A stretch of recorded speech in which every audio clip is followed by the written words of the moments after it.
Es una bendición estar en Cristo. Esta es la idea que resalta de Romanos 8. Estar en Cristo es recibirle, haberle recibido un día, permanecer en Él, aprender de Él, ser su discípulo. Esta es una gran bendición. Es lo que dice Pablo escribiendo a los hermanos de la iglesia en Roma. Hubo una iglesia allá en Roma que nació por obra y gracia del Señor, porque ninguno de los 12 apóstoles, ni Pablo mismo, fueron a Roma antes para fundar esa iglesia. Una obra por gracia del Señor. Si ustedes ven allá en el libro de los Hechos, vean por favor allá en Hechos en su capítulo 2. Hechos 2, ahorita vamos a limitarnos a Romanos 8, pero quiero decirles cómo fue que se organizó la iglesia en Roma. Capítulo 2 del libro de los Hechos habla de la venida del Espíritu Santo a la vida de la iglesia, a la vida de los creyentes. Y dice en el versículo, bueno, desde el versículo 3, moraban entonces en Jerusalén judíos, varones piadosos de todas las naciones bajo el cielo. Los judíos se dispersaron y llenaron la tierra. Y dice aquí el texto que moraban entonces en Jerusalén judíos, varones piadosos de todas las naciones bajo el cielo, es decir, gente que se había dispersado de Jerusalén para vivir en diferentes partes, y aquí nos va a decir dónde. Y hecho este estruendo, se juntó la multitud y estaban confusos, porque cada uno les oía hablar en sus propias lenguas. Los judíos se esparcieron y aprendieron la lengua del lugar donde estuvieron. Esa fue la que se educaron. Y el hebreo pues se les olvidó, y el arameo pues ni en cuenta. Así que hablaron el idioma que ellos utilizaban en diferentes partes. Es lo que dice aquí el texto. Hecho ese estruendo, se juntó la multitud y estaban los confusos, porque cada uno les oía hablar de su propia lengua. Los judíos que habían sido esparcidos, que vinieron a la fiesta del Pentecostés, oían, aunque tenían otra lengua, escuchaban el mensaje en su propia lengua. Y estaban todos atónitos y maravillados diciendo: mirad, ¿no son galileos todos estos que les hablan? ¿Por qué pues les oímos nosotros hablar cada uno nuestra lengua en que hemos nacido? ¿Por qué pues les oímos nosotros hablar cada uno nuestra lengua en que hemos nacido? Partos, medos, elamitas, y los que habitamos en Mesopotamia, en Judea, en Capadocia, en Ponto, en Asia, en Frigia, en Panfilia, en Egipto, las regiones de África más allá del Cirene, y los romanos, aquí residentes, tanto judíos como prosélitos, cretenses y árabes, les oímos hablar en nuestra lengua las maravillas de Dios. Y estaban todos atónitos y perplejos, diciendo unos a otros: ¿qué quiere decir esto? Mas nosotros burlándose les decían: están llenos de mosto, hombre. Y allí donde Pedro se llena del Espíritu Santo, y entonces se presenta el mensaje y le dice por qué vino todo aquello. Pero lo que quiero es que veamos que había gente de diferentes partes. Menciónenme ustedes alguna de esas partes. A ver, díganme. De Mesopotamia, de Frigia, de Panfilia, de árabes, elamitas y romanos. Y los romanos también les oyeron hablar en su propia lengua, seguramente que era el latín, me supongo, ¿verdad? Bueno, estos romanos latinos que hablaban la lengua latina estuvieron allí en Pentecostés y regresaron después de la fiesta de Pentecostés a Roma. y allá fundaron la iglesia.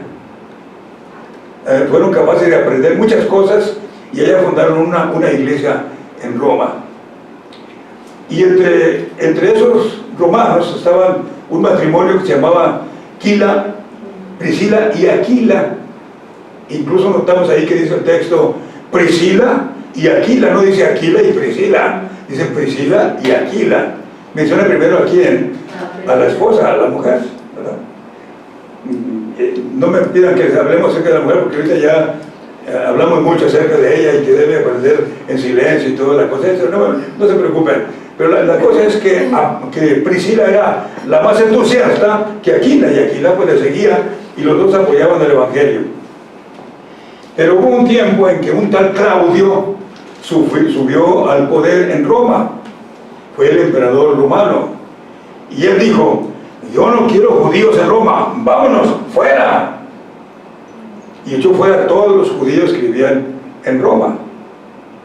Y Priscila y Aquila se fueron a vivir allá a Corinto. Y coincidió que Pablo estaba allí en Corinto predicando el Evangelio, y como la iglesia de Corinto no lo sostenía, entonces él se dedicó a trabajar según su oficio, porque aunque él era un fariseo y un erudito en las Sagradas Escrituras del Antiguo Testamento, también había aprendido a hacer tiendas. Así que se encontró ahí con ellos, y Pablo empezó a hablarles acerca del Evangelio, y Priscila y Aquila le dijeron: con lo que andas, ya hemos oído de eso allá en Roma. ¿En Roma? Sí, allá hay una iglesia, y nosotros somos parte de ella. Pero como somos judíos, Claudio nos echó fuera y nos trajo aquí. Dijo, pues yo tengo interés en visitar a esos hermanos de la iglesia en Roma. Y para empezar les voy a escribir una carta. Y escribió una carta que, ¿cómo creen que se llama esa carta? La carta a los romanos, que es la que tenemos ahorita para considerar. Así que abran en su Biblia en la carta a los romanos, que Pablo escribió después de conocer que había allá una iglesia entusiasta. Y en esta carta a los romanos, Pablo empieza hablando acerca del Evangelio y presenta el plan del Evangelio, el plan de Dios para la salvación del hombre, es decir, cómo el hombre puede ser salvo, pero es por medio del Evangelio. Y él lo que escribe en su carta, y como es muy buen escritor, era muy buen escritor, un hombre erudito, que se convirtió, es el otro boleto, ¿verdad? Otro mensaje para presentar aparte, ¿verdad? Bueno, como él se convirtió y se fue a vivir a Arabia para relacionar todo lo que él había aprendido del judaísmo con lo que recién estaba aprendiendo del cristianismo, porque Pablo era enemigo de los cristianos y los perseguía. Pero en el camino allá para perseguir a algunas gentes, el Señor Jesús le apareció en el camino y con una luz muy fuerte del sol, y lo cegó y lo tiró a tierra. Un fenómeno especial que pasó en ese momento: todos vieron la luz, pero no oyeron nadie la voz más que Pablo. Y cuando Pablo, ese gran fariseo, ese gran erudito en la Biblia, en las Escrituras, y la religión judía, estaba tirado en el suelo, y entonces el Señor le dice: Saulo, Saulo, ¿por qué me persigues? No estaba persiguiendo a Jesús, pero estaba persiguiendo a todos los cristianos, matando a todos los cristianos, porque no podía verlos, porque él era judío estricto, y dijo: voy a acabar con todos esos cristianos que han surgido de pronto. Y en eso iba cuando el Señor lo tumba y le dice: Saulo, ¿por qué me persigues? Y le dice el Señor: ¿quién eres? Digo: yo soy Jesús, a quien tú persigues. Dura cosa te es dar coces contra el aguijón. Y Pablo, en el suelo, sin poder ver, dice: ¿quién eres, Señor? Lo encontramos allá en Hechos 9. Y el Señor le dice: yo soy Jesús a quien tú persigues. Y dice Saulo: Señor, ¿qué quieres que yo haga? Porque ahí el Señor, que es el que opera nuestra salvación, lo tumbó y le dijo: yo soy Jesús a quien tú persigues. Le dice: Señor, ¿qué quieres que yo haga? Bueno, levántate y ve a la ciudad y ya se te va a decir lo que vas a hacer. Y entonces, ayudado por otras gentes, lo llevaron a la ciudad, y allá estaba en un lugar especial. Mientras tanto, por acá el Señor estaba preparando a un cristiano, Ananías, si no estoy equivocado ahorita de pronto, y el Señor le dijo: ¿está bien? ¿Quién? ¿Sí, verdad? Ananías, que era un siervo del Señor, cristiano, un maestro de la Biblia, le dijo: oye, Ananías, ve a tal parte y vas a encontrar allá un hombre que está orando. Ve para que le hables. En mi lugar es Saulo de Tarso. ¿Saulo de Tarso? ¿Es el que persigue a los cristianos, Señor? Es el que tiene autoridad para matar a muchos, y va a hacerlo conmigo también, sin duda alguna. Y le dijo: ve allí a verlo, porque él es ese instrumento escogido para que y yo le quiero revelar todo lo que va a padecer ahora por mí. Y ahí Pablo ya tiene una luz más acerca de Cristo, y se reúne en una congregación, pero como no entendía el judaísmo y el cristianismo, cómo se relacionan ambos, cómo le haré. Y entonces fue a Arabia, y allá en el desierto estuvo a solas con Dios, relacionando todo aquello, y después se convirtió en un gran predicador cristiano. Bueno, cuando eso Pablo supo acerca de esa iglesia, dijo: yo quiero escribirles una carta, y le escribió esta, que presenta el plan de la salvación según como se encuentra en el Evangelio. Y el pasaje clave es aquel que dice: porque no me avergüenzo del Evangelio, porque es potencia de Dios para la salvación a todo aquel que cree, al judío primeramente y también al griego. Y ese es un término, ¿cómo le diremos? Se me fue la palabra aquí de pronto. Estratégico.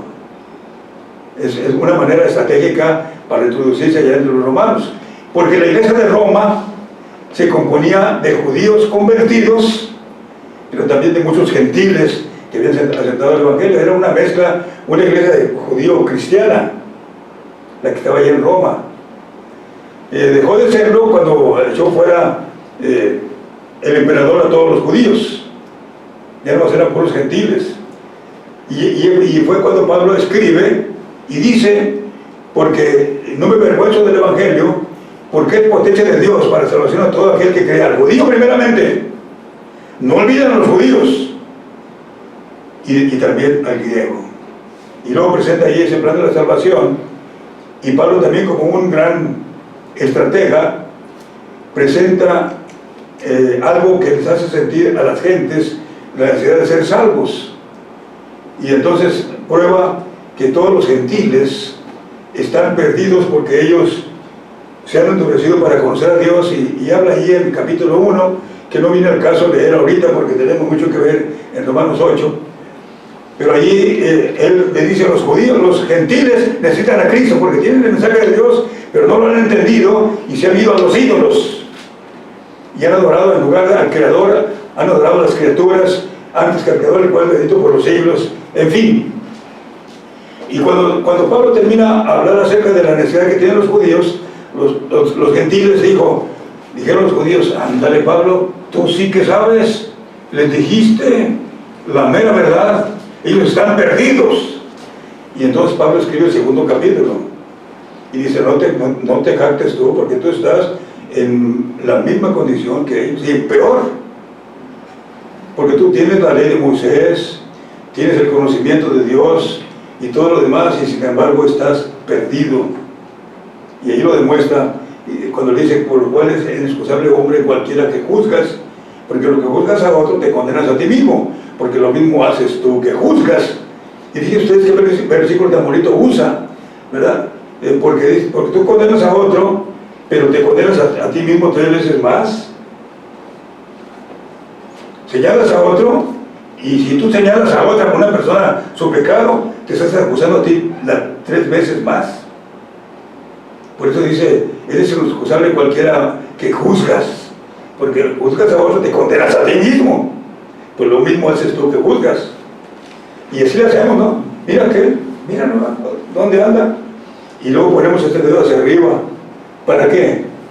Para decirle, Dios es el culpable de todo esto. Los judíos se sintieron tristes, como los gentiles se habían sentido cuando leyeron el primer capítulo. Y les dijo Pablo, no se preocupen, todos estamos igual.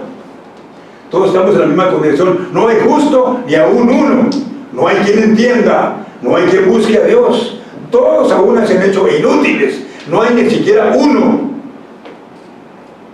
Mencionado el Salmo número 13. Creo que es el 13, ¿verdad? Donde habla de la culpabilidad de todas las gentes. Bueno, lo interesante es esto, hermanos, que después de que él demuestra que todos estamos en las mismas circunstancias, presenta el mensaje de salvación en Cristo, según el capítulo 4, en donde Abraham fue muy entendido y comprendió el mensaje cuando el Señor le dijo, en tu descendencia serán benditas todas las naciones de la tierra. Es decir, el descendiente de Abraham, que fue Isaac, Jacob, y luego hasta el Señor Jesús. En tu descendencia serán benditas todas las naciones de la tierra. Y Abraham es un ejemplo de aceptación, de recibir la salvación por fe y no por obras.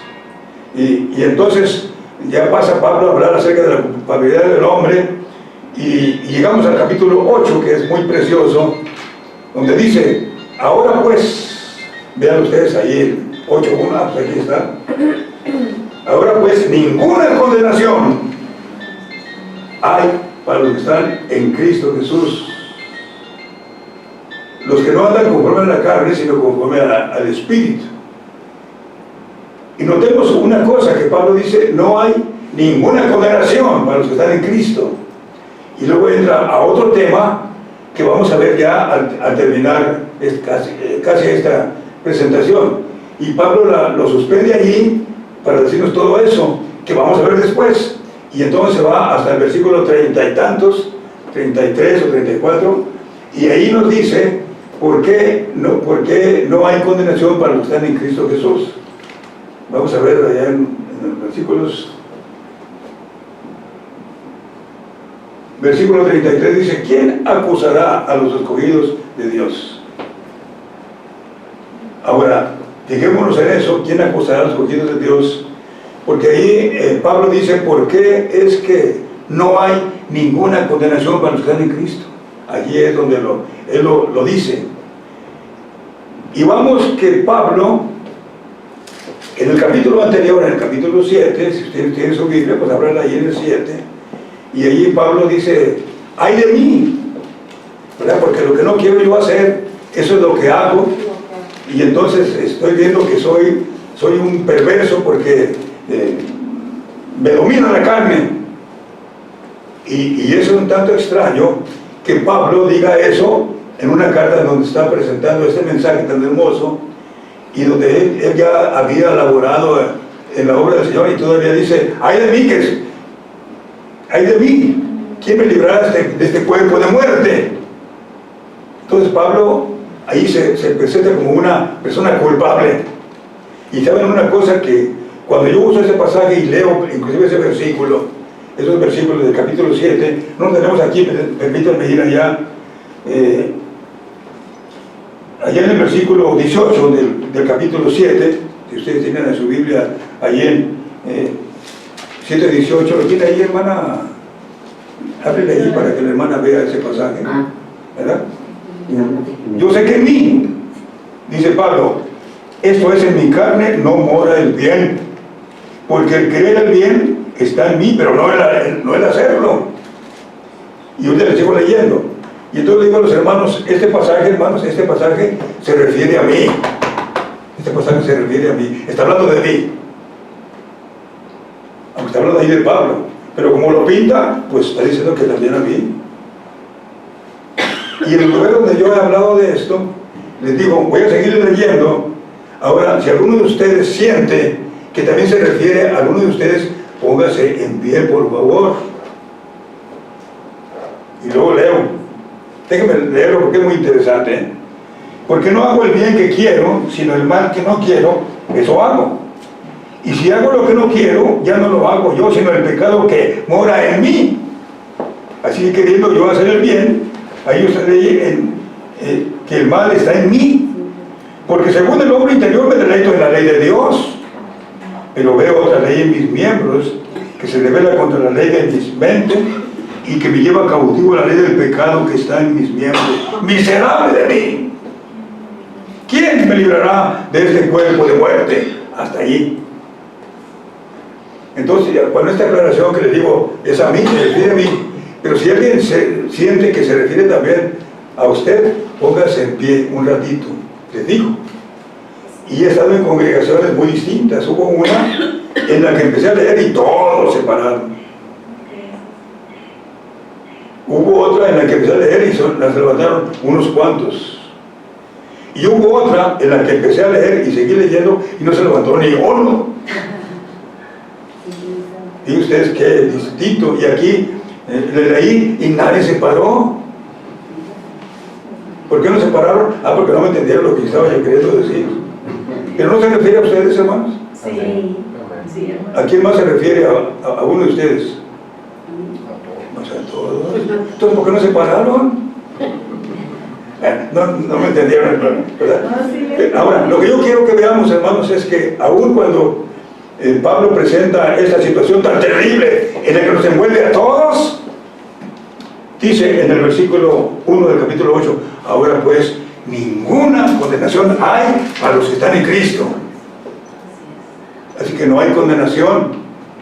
Y esto resalta esa gran verdad, hermanos. Bueno, ahora en los capítulos que les digo aquí, de ahora sí vamos allá al 33, dice que es lo que garantiza que no haya condenación a pesar de que tenemos una carne pecaminosa.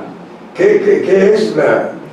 Dice allí 33, ¿quién acusará a los escogidos de Dios? Si Dios es el que justifica.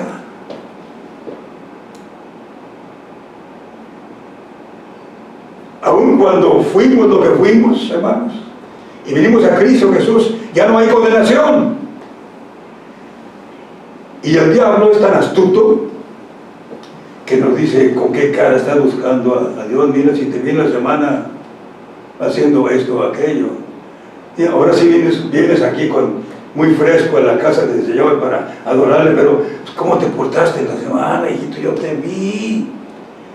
Y el diablo es un acusador, y el diablo es tremendo. El diablo nos pone el pie para que caigamos, y cuando estamos en el piso nos acusa, míralo, ya cayó. Porque el diablo es un satanás, un acusador. Y dice la Biblia, ¿quién acusará? Bueno, pues ni ese acusador tiene capacidad de acusarnos, porque Dios es el que justifica. Dios es el que perdona. La palabra justificación es una palabra muy bonita, hermanos, que no entendemos del todo. Se batalla para entenderse. Pero la justificación es un acto de Dios en el que nos perdona nuestros pecados y nos trata como si nunca le hubiéramos ofendido. Nos limpia de nuestro pecado.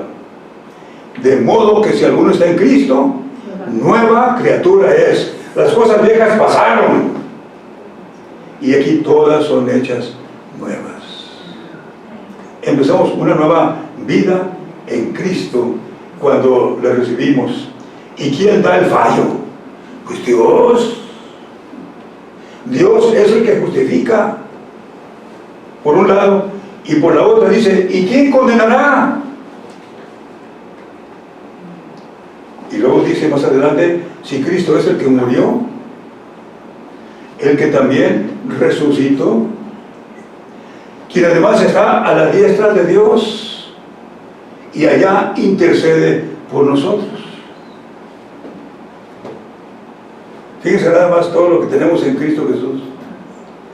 Él murió, pagó el precio de nuestro pecado allá en la cruz del Calvario, porque la crucifixión era para mí, hermanos, no para el Señor Jesús. ¿Para quién más era? la crucifixión, levante su manita. Exacto. Era para nosotros, pero Él murió en nuestro lugar.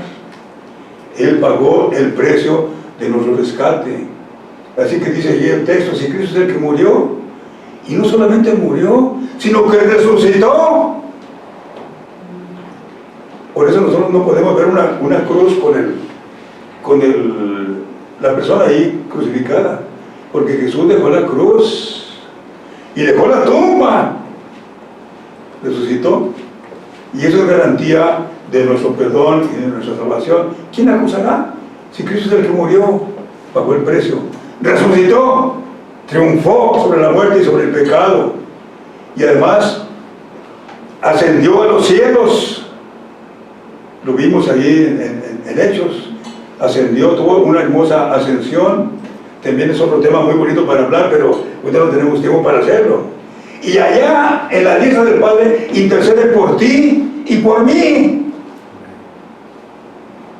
De repente menciona: Señor, yo te ruego que bendigas a Enrique Frías, ayúdalo, porque el domingo tiene que estar dando la lección en la escuela dominical. Y también bendice a Simbrón y a cada uno, hermanos. Él nos menciona por nuestro nombre e intercede por nosotros. Por eso, ¿quién nos va a condenar si Él nos intercede por nosotros? Miren ustedes lo que dice allá en 1 de Juan, capítulo 2. 1 de Juan 2. Dice así: hijitos, estas cosas yo os escribo para que no pequéis.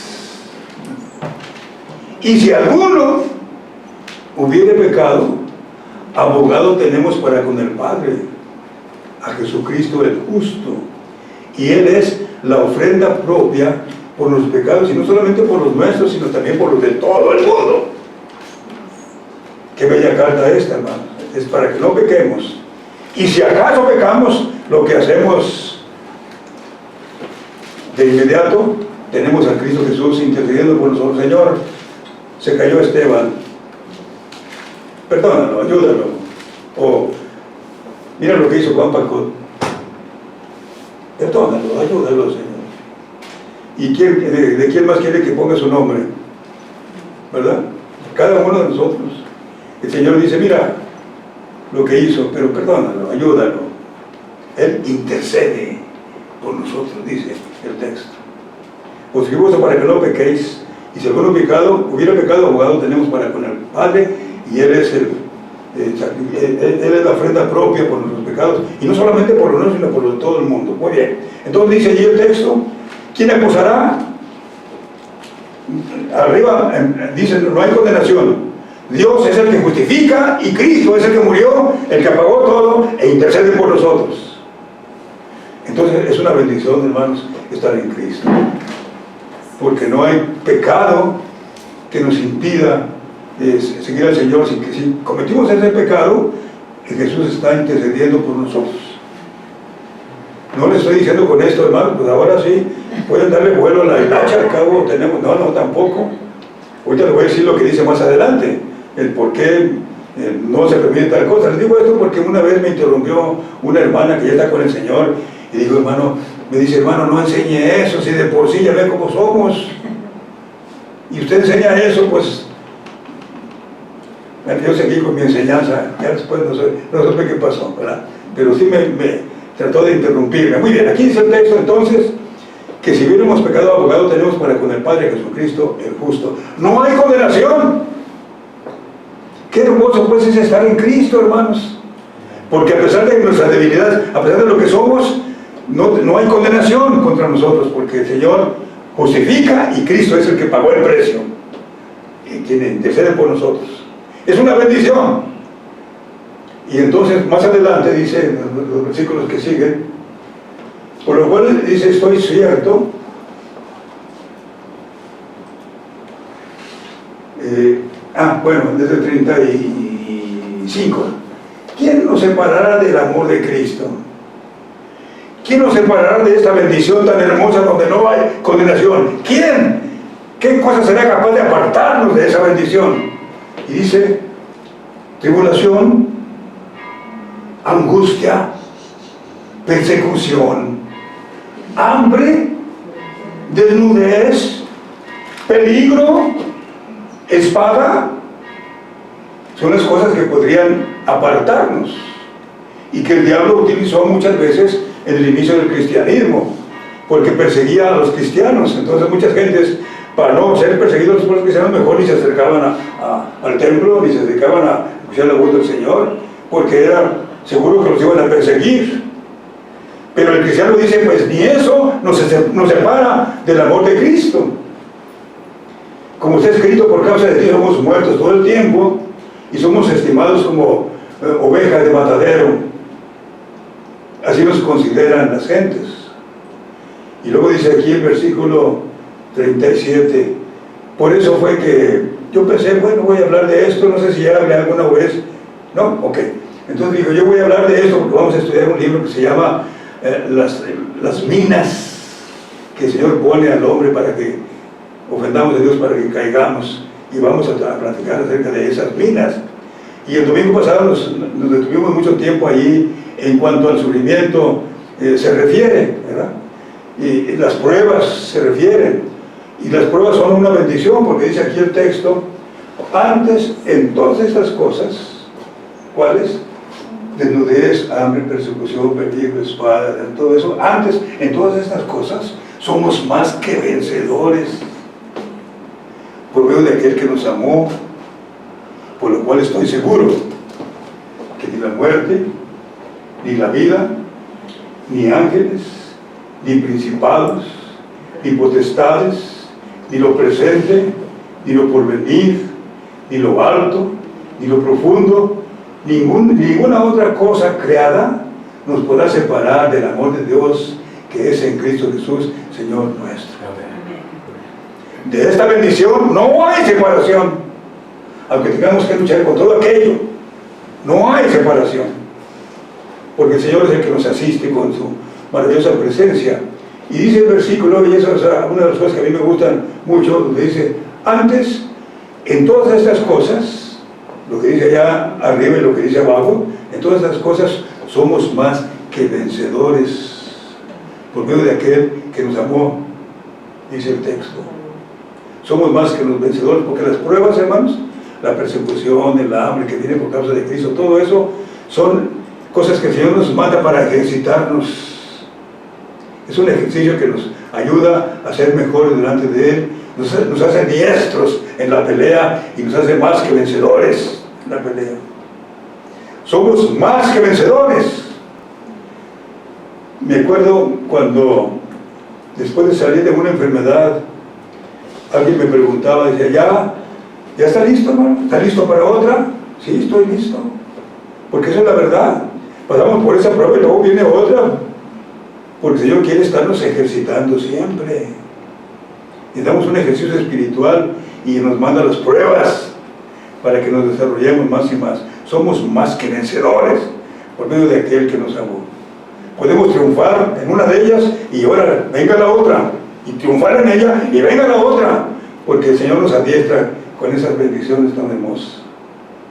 Bueno, entonces no hay condenación y no hay separación de allí. Y luego la otra cosa que a mí se me ocurrió pensar, la tenemos desde el versículo 28.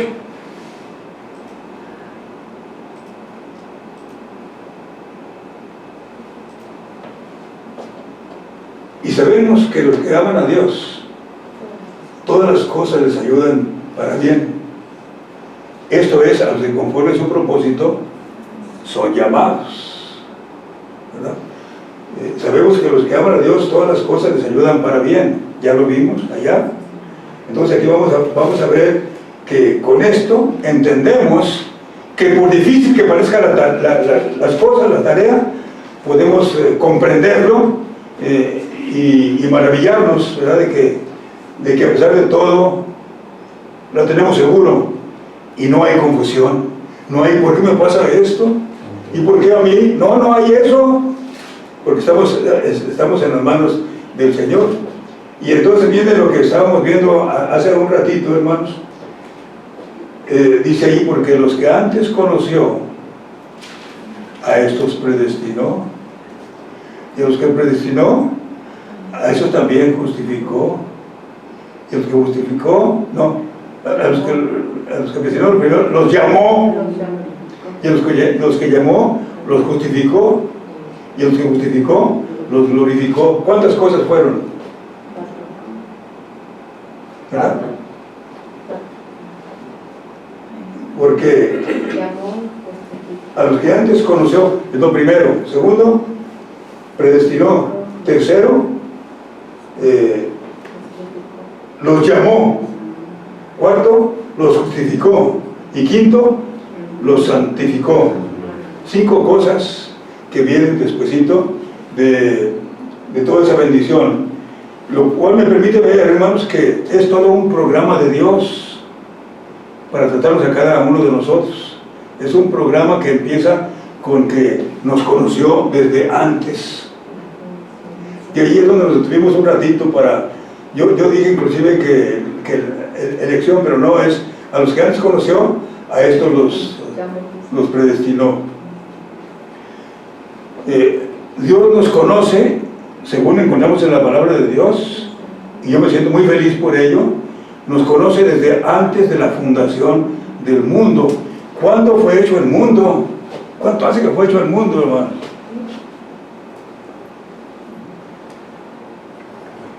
Algunas gente les pone ahí que 300,000 años y millones de años y que para ahí para acá. Bíblicamente pues son 600 años, 6,000 años, perdón. La cosa es que el Señor hizo el mundo y hace la luz, y hay lumbreras, y hay hierba, hay plantas, hay animales, y está el hombre. Bueno, pues antes de eso ya sabía el Señor, ya me conocía el Señor a mí. Qué presumido, ¿verdad? Pues ustedes también pueden presumir, porque el Señor ya nos conocía a cada uno desde antes de la fundación del mundo. Y a eso que conoció, los predestinó, es decir, les preparó su destino final. La predestinación no es otra cosa más que esto, un destino preparado desde antes. Eso es todo. Y el destino pues es la vida eterna y el cielo mismo. Esa es la doctrina de la predestinación, que luego a veces nos mantiene aquí medio como no comprendemos, pero sencillamente es que Dios ya preparó desde entonces nuestro destino, porque recibimos a Cristo Jesús como Salvador personal, porque algún día lo íbamos a recibir.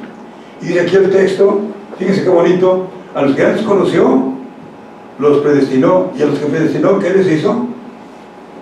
Los justificó. Antes los llamó. ¿Y cómo nos llama el Señor? Cada uno tenemos una forma distinta de cómo Él nos llamó. Miren, a los 18 años, cuando yo ya recibí mi cartilla, porque entonces había eso, ¿verdad? De que le daban a uno su cartilla, no sé si tú alcanzaste eso, ¿no? ¿Verdad? Ok, le daban nuestra cartilla, y yo dije, ahora sí, ya tengo con qué defenderme para que no me prohíban entrar a una cantina o andar en donde yo quiera. Aunque la mayoría de edad en aquellos tiempos era de 21 años, pero ya a los 18 años ya podía uno entrar. Y dije, ahora sí voy a poder hacer lo que yo quiera con mi vida, porque ya tengo mi cartilla.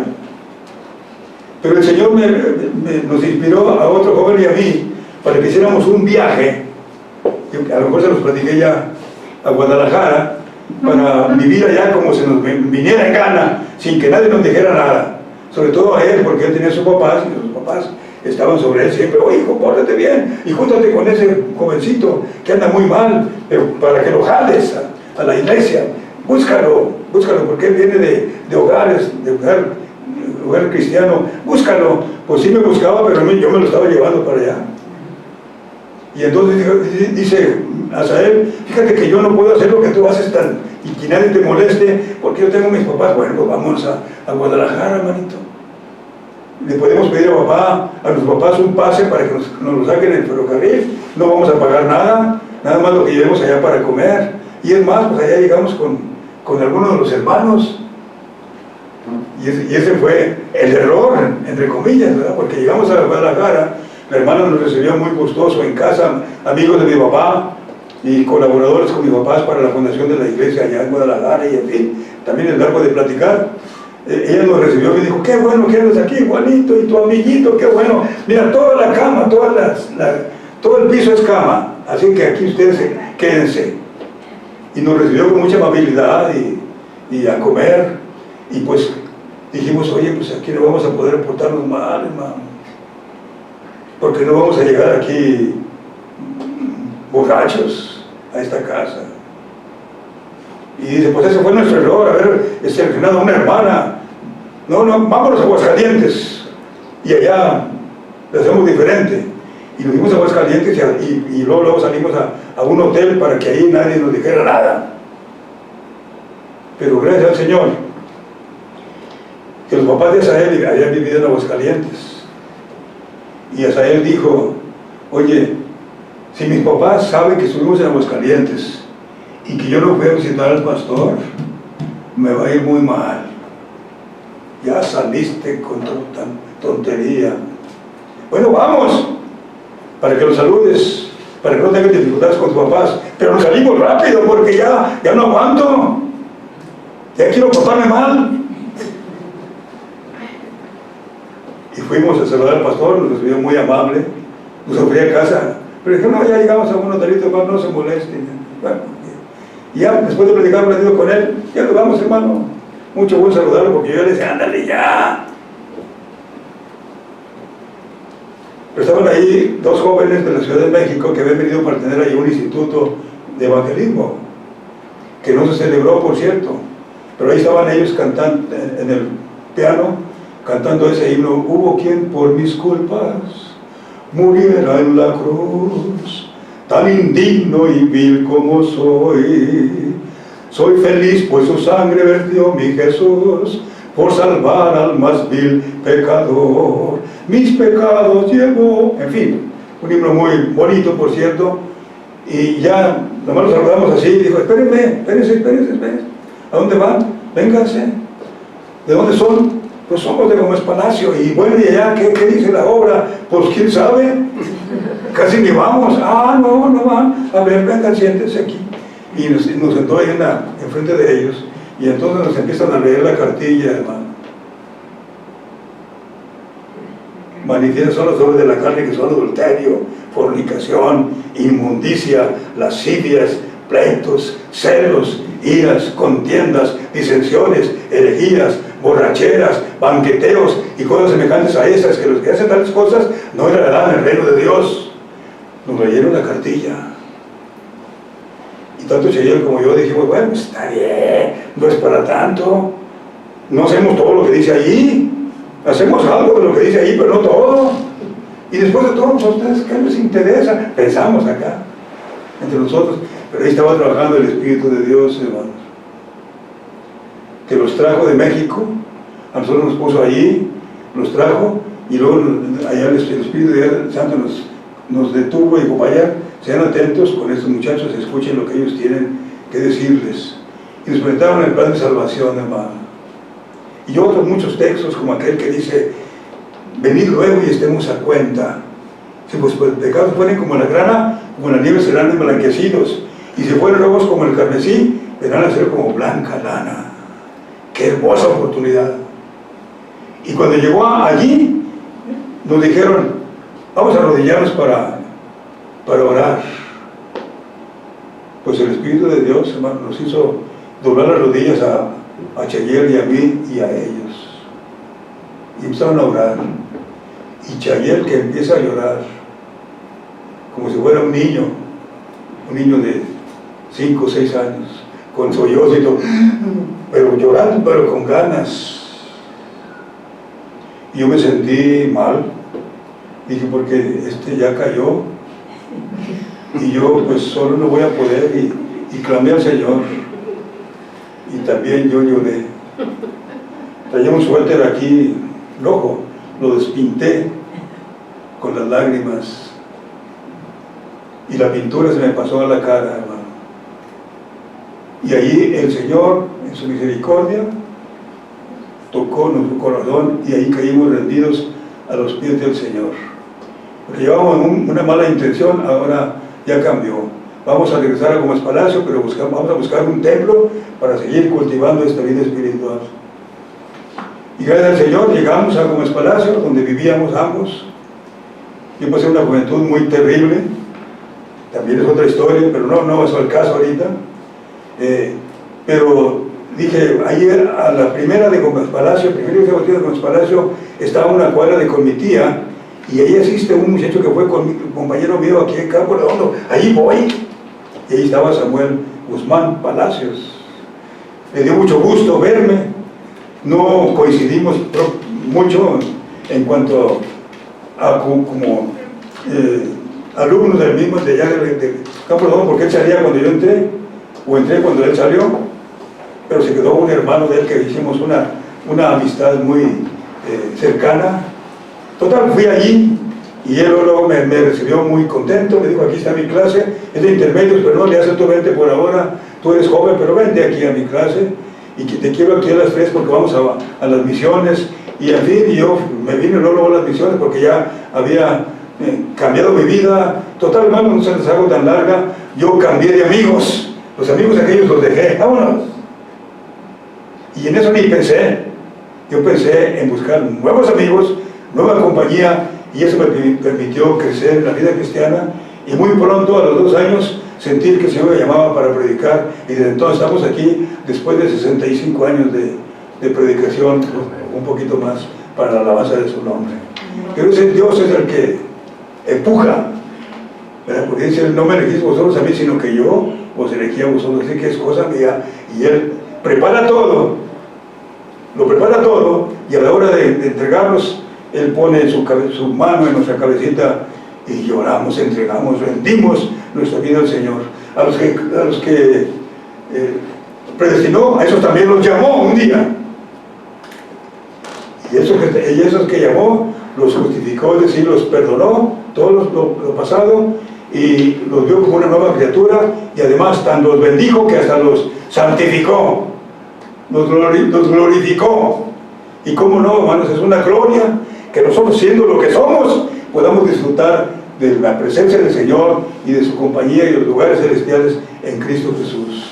Así que no hay condenación, no hay separación y no hay confusión. Lo entendemos todo ya. Y luego, hermanos, nos vamos a los primeros versículos donde dejó pendiente Pablo esta parte del capítulo. Vamos otra vez allá al inicio.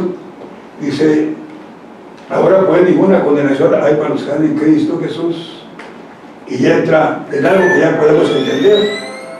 Los que no andan conforme a la carne, sino conforme al Espíritu. Porque la ley del Espíritu de vida en Cristo Jesús me ha librado de la ley del pecado y de la muerte. Porque lo que era imposible por la ley, por cuanto era débil por la carne, Dios enviando a su Hijo en semejanza de carne de pecado, y a causa del pecado, condenó al pecado en la carne, para que la justicia de la ley se cumpliese en nosotros, que no andamos conforme a la carne, sino conforme al Espíritu. Porque los que son de la carne piensan en las cosas de la carne, los que son del Espíritu en las cosas del Espíritu. Y hasta allí un nuevo no entiende todo eso. Un recién convertido no entiende todo eso. Eso es que lo vamos entendiendo poco al paso. Pero para tranquilizar a los romanos y a ustedes y a mí, dice lo siguiente en el versículo: porque el ocuparse de la carne es muerte, pero el ocuparse del Espíritu es vida y paz. Por cuanto la intención de la carne es enemistad contra Dios, porque no es sujeta a la ley de Dios ni tampoco puede, ¿eh? Está difícil. Y los que viven según la carne no pueden agradar a Dios. Pero miren ustedes qué aliento tan hermoso este. Mas vosotros no vivís según la carne, sino según el Espíritu de Dios. Si es que el Espíritu de Dios mora en vosotros. ¿Dónde me quedé? Y si alguno no tiene el Espíritu de Cristo, no es de Él. Pero si Cristo está en vosotros, El cuerpo a la verdad está muerto a causa del pecado, mas el espíritu vive a causa de la justicia. ¿Y sigue? Y si el espíritu de aquel que levantó de los muertos a Jesús mora en vosotros, el que levantó de los muertos a Cristo Jesús vivificará también vuestros cuerpos mortales por su espíritu que mora en vosotros. Así que, hermanos, deudores somos no a la carne, para que vamos según la carne, porque si vivís según la carne moriréis, mas si por el espíritu hacéis morir las obras de la carne, viviréis, porque todos los que son guiados por el espíritu de Dios, estos son hijos de Dios. Y sigue hablando un poquito más ahí, pero nos dice una verdad que ustedes y yo no entendemos del todo, hermanos. Pero ya que el Señor prepara el terreno para que ustedes y yo conozcamos el Evangelio, y luego a la hora que se nos invita, aceptamos al Señor Jesús por la obra del Espíritu Santo, dice la Biblia allá en Efesios, que cuando ustedes y yo pasamos por esta experiencia y aceptamos a Cristo como Salvador, lo reconocemos como nuestro Salvador, entonces Dios nos sella con el Espíritu Santo. Y nos sella porque el Espíritu Santo ya ahora vive dentro de nosotros. Esa es la diferencia. Inclusive puntualiza, si alguno no lo tiene, no es de Él. Pero no es cosa nuestra, es cosa del Señor. Tan pronto como decimos, yo acepto a Cristo como mi Salvador personal, el Espíritu de Dios nos sella, entra en nosotros. Y ahora es el que va a guiar nuestro cuerpo, es el que va a guiar nuestra vida, va a ser el piloto que va a conducir nuestra vida, y Él no nos va a llevar a lugares donde no se glorifica su nombre, porque el Espíritu de Dios nos guía a todas las cosas que son de acuerdo con el Espíritu Santo. Y sin quererlo, vamos con mucho gusto, porque el Espíritu de Dios está dentro de nosotros. Hay un versículo, ya con eso quiero terminar porque ya me llevé algo de tiempo. Hay un versículo en la palabra de Dios allá en Juan. Busquen allá sus Biblias en Juan. Ayúdale, hermana, a tu hermanita a encontrar ese capítulo 1 de Juan, ¿verdad? Que dice así: en el principio era el verbo era con Dios, y el verbo era Dios.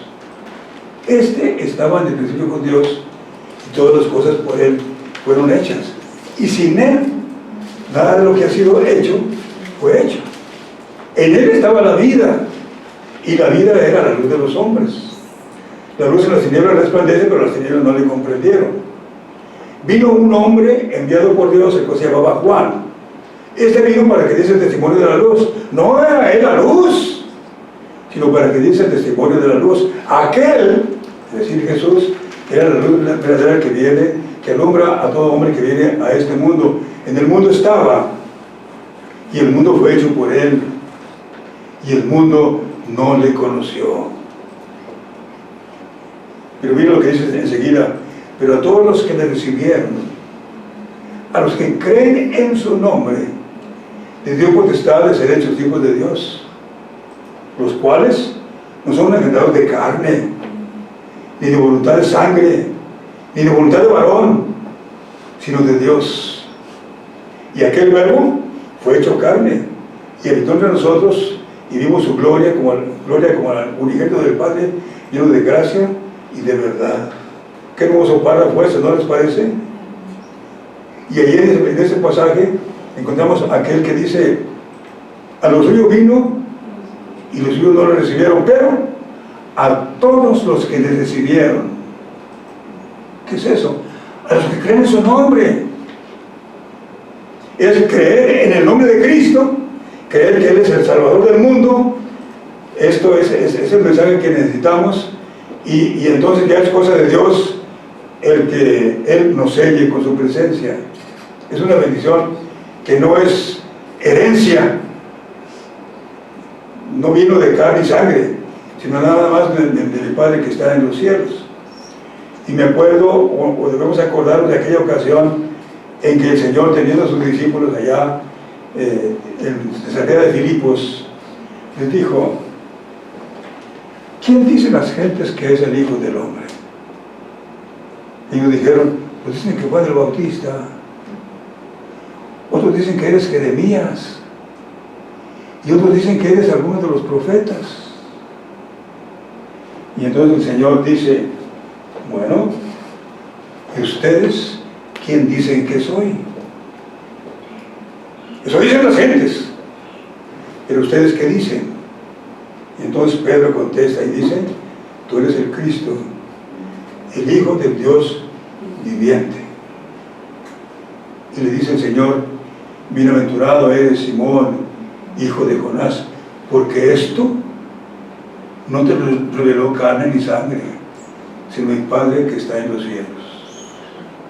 Yo también te digo que tú eres Pedro, y sobre esta piedra edificaré mi iglesia, y las puertas del infierno no prevalecerán contra ella.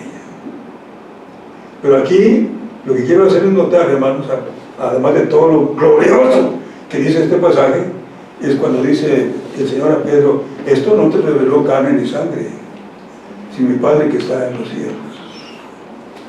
Ya, y ahora sí voy a terminar.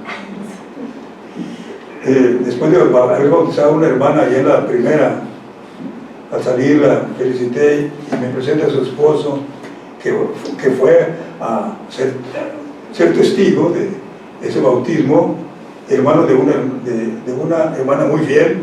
Él fue para acompañar a su esposa que se bautizó, y dice ella, este es mi esposo, pero es inconverso. Así dijo. Dijo, bueno, pues ahorita va a dejar de serlo, ahora verás. Hermano, ven para acá. La Biblia dice, cerca de ti está la palabra en tu boca y en tu corazón.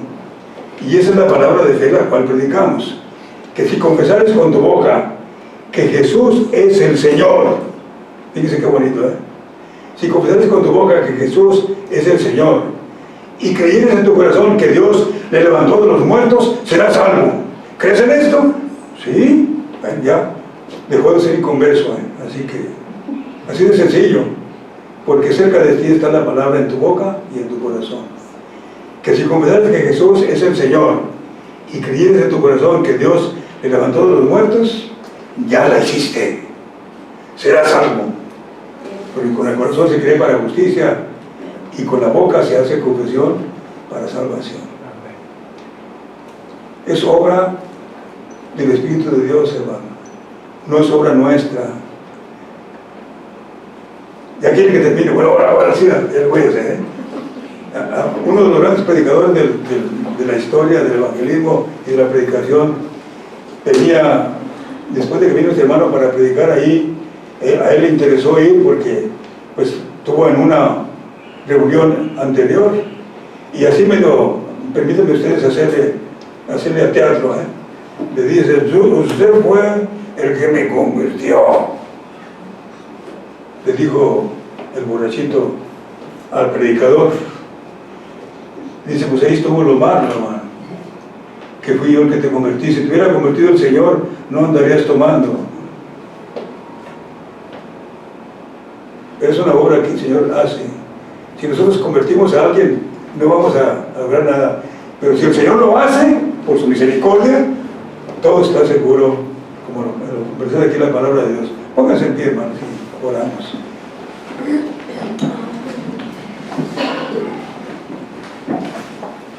Padre Santo, muchas gracias, Señor bendito Dios, por este capítulo de tu palabra y por lo que costó, por lo que trajo, Señor, y por lo que envuelve, que es maravilloso. Pero gracias, Padre Celestial, porque nos dice que es una bendición estar en Cristo. Y un día, algunos de nosotros, Señor, o todos nosotros, un día, distinto día, dijimos, Cristo es mi Salvador. Y esa fue la clave para nuestra bendición. Gracias, Padre amado, por esa bendición, porque tú nos conociste, nos predestinaste y un día nos llamaste. Qué hermoso, Señor. Y ahora viene lo demás, la justificación y la santificación. Gracias, Padre amado, por mis hermanos, y te ruego que bendigas a cada uno que estamos aquí en este momento, y Señor, que tengamos la seguridad de haber pasado ya por la experiencia de la salvación que tenemos en Cristo Jesús. En su nombre precioso te lo rogamos humildemente. Amén. Amén. Pasa, hermano Esteban.